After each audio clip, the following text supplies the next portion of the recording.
Hi guys, welcome to the review of the movie super so. నేను Sulochana from Someswaram. So ముందుగా movie review గురించి మాట్లాడాలి. వాళ్ళు లేనంత ఇక్కడ ఏం లేదు, యావరేజ్ ఉంది. సో ఎందుకో డీటెయిల్ రివ్యూలో మాట్లాడుతున్నాం. ఇది కన్నడ మూవీలో బ్లాక్ బస్టర్ కొట్టి తెలుగులో డబ్ చేసి వెళ్ళారు. బట్ కథ విషయానికి వస్తే, ఒక ఊళ్ళో అశోక్ అనే వ్యక్తి మ్యారేజ్ చేసుకొని ఇంటికి వెళ్తుండగా తన లవర్ ఇంటి దగ్గర అవుతాడు. అప్పుడు బాత్రూంలో నుండి ఆమె వాయిస్ వినపడుతుంది. అది తొంగి చూడడానికి వెళ్తే ఇద్దరు చూస్తారు అతన్ని. సో అతను ఈ సిచ్యువేషన్ నుండి బయటపడడానికి దెయ్యం ఎక్కినట్టుగా డ్రామా ఆడతాడు. సో తెలిసిందే కదా ఊళ్ళో జనాల సంగతి. పొద్దున్నే అయ్యేసరికి ఊరంతా పాకిపోయింది. సో ఇప్పుడు ఊళ్ళో వాళ్ళందరూ కలిసి వీడిలో ఉన్న దెయ్యాన్ని వదిలించడానికి రాజబీ శెట్టిని తీసుకొస్తారు. రాజబీ శెట్టి ఎందుకు వస్తారంటే రాజబీ శెట్టి గురు. సో ఇతన్ని దెయ్యాన్ని వదిలిపెట్టడానికి గురుజే తీసుకొని వస్తారు. సో వీళ్ళు చేసే ప్రయత్నమే మిగతా స్టోరీ అనమాట.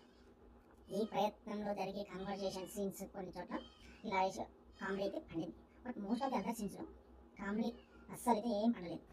స్క్రీన్ ప్లే ల్యాగ్ అనిపిస్తుంది, చాలా చోట్ల ల్యాగే. మోస్ట్లీ ప్రీ ఇంటర్వెల్ నుంచి కొంచెం కామెడీ, కొంచెం ప్రీ ఇంటర్వెల్ చాలా బాగుంటుంది కామెడీ ఇంటర్వెల్ వరకు. అండ్ సెకండ్ హాఫ్లో కూడా చాలా చోట్ల కామెడీ బాగుంటుంది. మిగతా మోస్ట్ ఆఫ్ ద సీన్స్లో కామెడీ అస్సలు వర్క్ అవడం లేదు. సో అందుకే ఈ మూవీకి మనమైతే యావరేజ్ అని చెప్పొచ్చు. So guys, thank you. Go and watch for one time if you are free.